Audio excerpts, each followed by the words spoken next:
Okay, here's my story. Big part of having the actual experience of pain, this is my story to share. Again, each of us can share our story, but part of the reason why I'm doing this session because I've had a severe case of a painful issue. And way back when I developed inflammatory bowel disease, which eventually led to colon cancer. However, during that time, I had associated severe hip pain. Now, I didn't have any really injuries at that time, but the pain came in my hip that was so severe. It wasn't the colon cancer that took me out of work, but it was this severe, debilitating hip pain that I can hardly walk. And Carol can tell you some more stories about how severe the pain was, but it was in a way intolerable. But step by step, I made it through. So part of that process was natural health care, and conventional medical care was not helping at all. So I was doing everything possible as a chiropractor and certified naturopathic physician. I was seeing my friends, nothing was helping. And then, I had conventional medical care. I had steroid shots under x-ray and nothing was helping and the pain was still there. So during my rest time, because I couldn't work for a year, I kept learning though and exploring and discovering. And here's what I discovered. One, food sensitivities can cause inflammation. So after doing some genomic work on myself, I realized I have celiac genes that can relate to a gluten sensitivity, that eating gluten can cause, you can say, an internally generated inflammation in my body. So I learned about that. I learned also something called C-reactive protein, which is a lab test that you may want to ask your doctor if you haven't had that done already, and if you are in pain, because I learned that if this test is high, that addressing that level can go a long way to relieving pain, and that's what happened to me. I discovered curcumin supplement that greatly reduced my high C-reactive protein marker, and my marker was at 99 and it was the highest my physician actually had ever seen. Usually there's a rate between 0 and 3 or 4, and my level was 99. My whole body besides my hip was racked with pain. I learned a simple postural exercise to alleviate pain that I do to this day to keep rehabilitating or keeping my body as healthy as possible. A simple little exercise, postural exercise. I learned the value of squats and the use of other exercises that help my hip to strengthen that. And now I have no pain in my hip after after years actually of having it. And an appreciation for life itself and to take my opportunities as I am so inspired. So as I healed, I realized that, I wasn't going to sit on myself anymore, that if I felt inspired with something, I was going to move on that. And since that time, I've been doing that. And part of these sessions, part of this conscious healthy aging program is all because of feeling that inspiration to move along with exploring more in this respect with you all. And my story is my story. Most likely you have your own story and healing to tell. And we can find our way step by step out of pain related lower functional state to a greater experience of overall well-being. So again, I want to open up the possibilities. And it sounds like a lot of you have already discovered things for yourself, but maybe tonight you're going to even become more enlightened in terms of what it takes to heal, to open up greater possibilities. So chronic inflammation and pain. Now we're going to get a little into some science, some granular work, but just bear with me. So an unrelenting inflammatory response can lead to cell and tissue damage that results in pain and dysfunction. So chronic inflammation refers to an ongoing long-term response to endogenous, internal, or exogenous external stimuli causes. Let me explain that a little bit more. Chronic causes of inflammation and pain. External, internal. So external, you can say when we sit or stand in awkward positions for sustained periods of time, it's actually constrained our ligament structure, which can actually set the stage for us to have certain aggravations. And sometimes you might not have pain until maybe a day or two later, but you may realize at some point, maybe you're working on your car or doing something in an awkward position, The ligaments got strained, and ligaments have a small blood supply to them, so they take a little time to respond to injury. So that's why you might actually feel the pain later than suddenly. A sustained repetitive actions without a break. Now, some of you in work, you may have developed maybe carpal tunnel syndrome from just sustaining activities using your mouse or using an unergonomic mouse. Tensile strength vulnerabilities, the maximum strength that a material can bear before breaking. So again, we can have certain vulnerabilities that may develop within our body that relates to our tissue strength. And Robert can talk to you a little bit about how that relates to structure. But if we go past those limits, the tissue will break. There'll be microfiber type tearing that might occur or larger tearing occurring. Weight bearing capacity, weight bearing relates to that relative to tensile strength. And then internal vulnerabilities to external factors. So again, this relates to the internal causes. The internal causes are inflammatory responses from injury, from infections, from digestion. Again, food sensitivities can cause autoimmune type reactions, which can trigger pain. Now, personally with my hip, I had injured my hip running track in high school. And there's a certain vulnerability in terms of the tendon structure there or the cartilage factor. So when I developed colon inflammatory bowel disease and I had internal inflammation, my weaker link structural links were triggered. So for us, we might have certain structural links that are vulnerable, that if we get an internal inflammation generated, they can actually cause those areas to be triggered to the surface. Toxins, heavy metals, mercury, lead. Toxins can set the stage for our tissues to be vulnerable. Stress, obviously, can definitely play a part. Blood sugar. Now, a lot of folks, because a lot of us, or a large percentage of our diet could be carbohydrates, and we may not have diabetes, but we might develop a certain pre-diabetic condition where our blood sugar kind of fluctuates or is a little higher than in natural range that it should be. That can actually set the stage for certain elements to be generated in your body that can actually tear down your joints and cause things like osteoarthritis. Swelling and stretching of tissues causing nerve irritation internally, and then decreased blood and lymph flow. And I've been talking to a few folks about how important it is for blood and lymph flow. And there's something called, again, nitric oxide. I think I've mentioned that a few times that can help in that respect. So relationship of chronic inflammation, pain, disease, and aging, putting together in terms of the aging process. So chronic inflammation is characterized by the continued accumulation of macrophages, which are white blood cells, type of white blood cells, lymphocytes, cytokines, which are inflammatory type elements in our system, and cellular debris. Things can get actually clogged, you can say, in our lymph system. And if things get clogged, they can irritate nerve endings, which can bring on pain. So they're accompanied by tissue injury due to prolonged inflammatory response. In addition, a constant excess inflammation triggers nociceptors, a sensory receptor for painful stimuli, resulting in pain across the host of tissues. Again, I'm going to be a little technical with you, but this is the physiology behind pain. Generalized and even localized pain in an area is really systemic in nature. So if we have pain and I had pain in my hip, but the pain was systemic in nature, it wasn't just in my hip. So if we have pain in any part of our body, it's a whole body experience.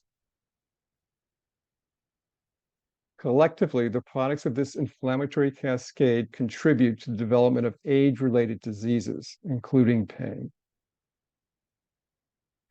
So moving beyond a pain state. There's the pain state, there's recovery, and then there's health optimizations. Let's go through each one of these. Pain state.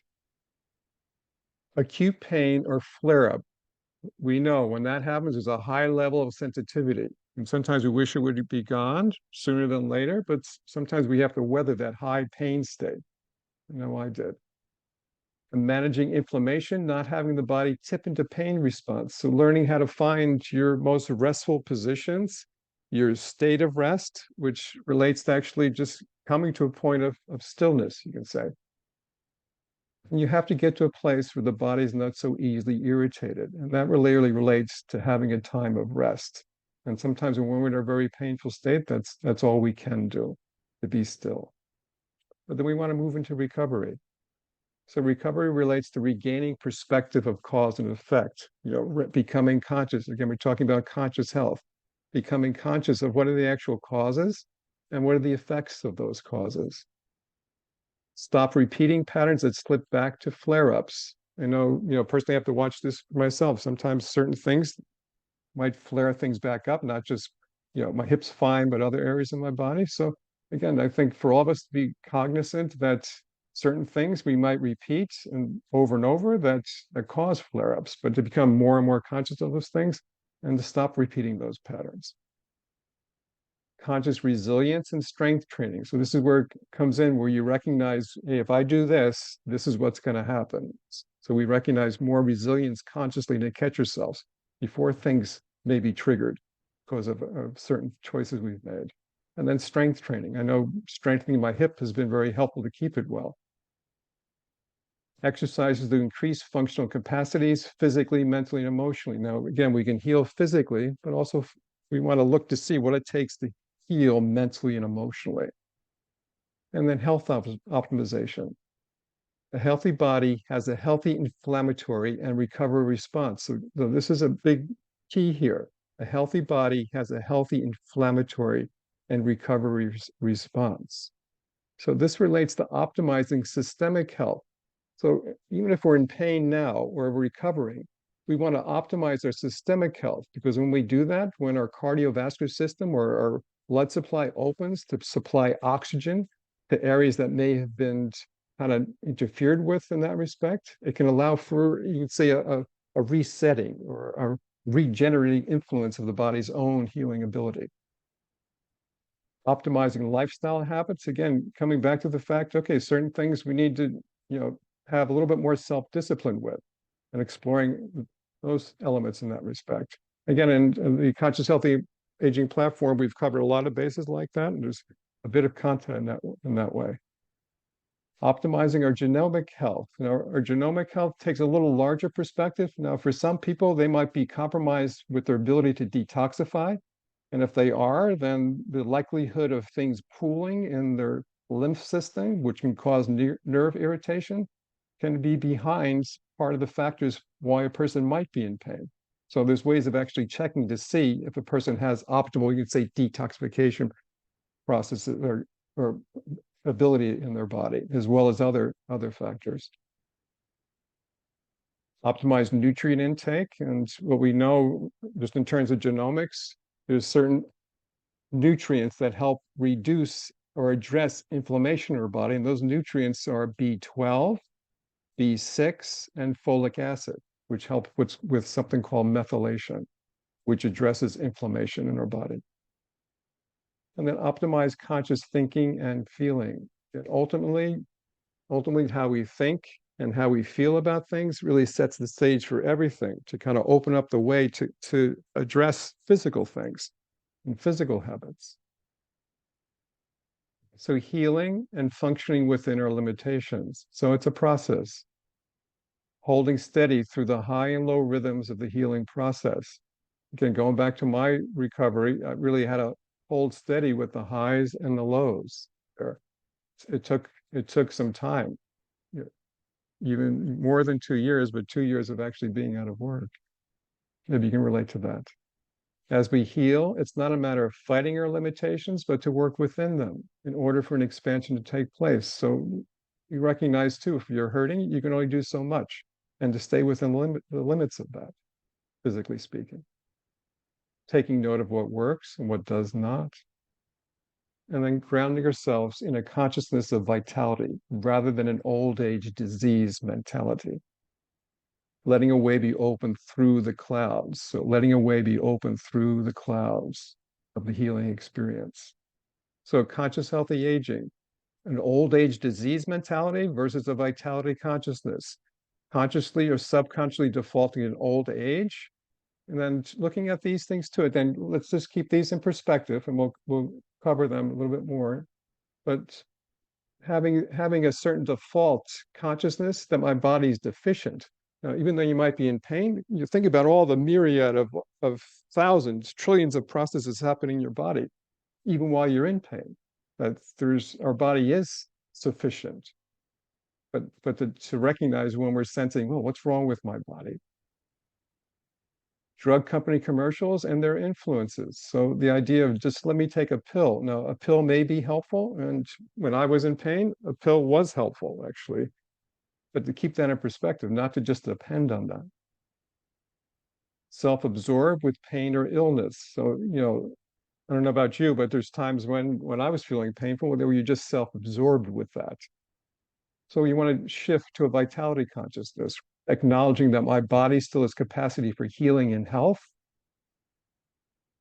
acknowledging what is sufficient, what is working, being deliberate with health practices that may include a pill, and life influence minded no matter what. So again, with conscious healthy aging, my whole essence of it is continue to playing our part, continue to playing our contributing part with our lives and with others. And then open to emotional and mental healing. So I've given you a bit here to consider. So let's just see if we can just have a little meditation to digest what I had to say. So again, with our meditation, usually I have all of us, you put your feet flat on the floor and, putting our hand over our hearts, if you're comfortable with that. Usually I advise folks to put their left hand, their receiving hand over their heart, and you can put your right hand over that if you're comfortable with that, or you can just leave your arms to the side. And if you may want to close your eyes, upright your spine, and let's just, and breathe together, breathing in slow, and breathing out slower. Coming to a pause in this moment, breathing in slow,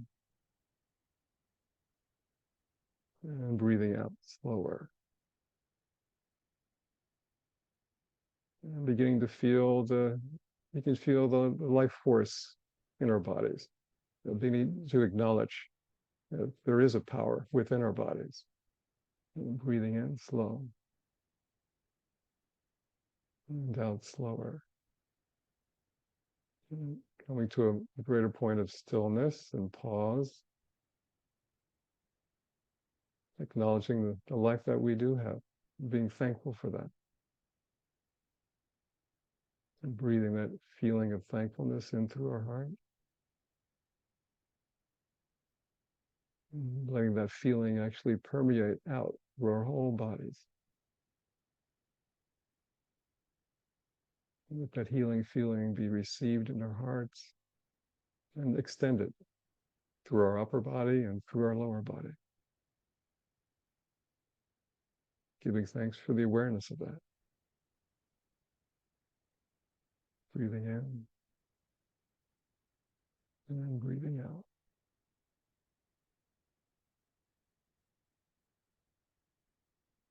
In a certain respect, there's a current of, you can say, love behind all of our life metabolism processes, and that's constant. It's a constant influence of love's way finding its way through our body. It allows our mind to be open to a sense of possibility, sense of sharing, sense of realness, a sense of letting go. Letting go to the moment that all is well.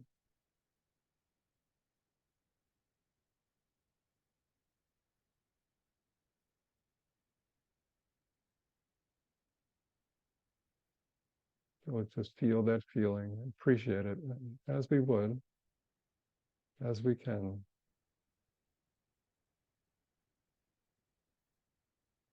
And giving thanks for this moment together, considering these things for a greater sense of well-being individually and together.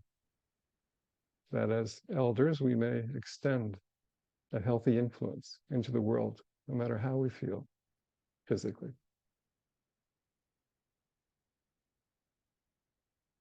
Just breathe in a couple more times, breathing in slow and out slower.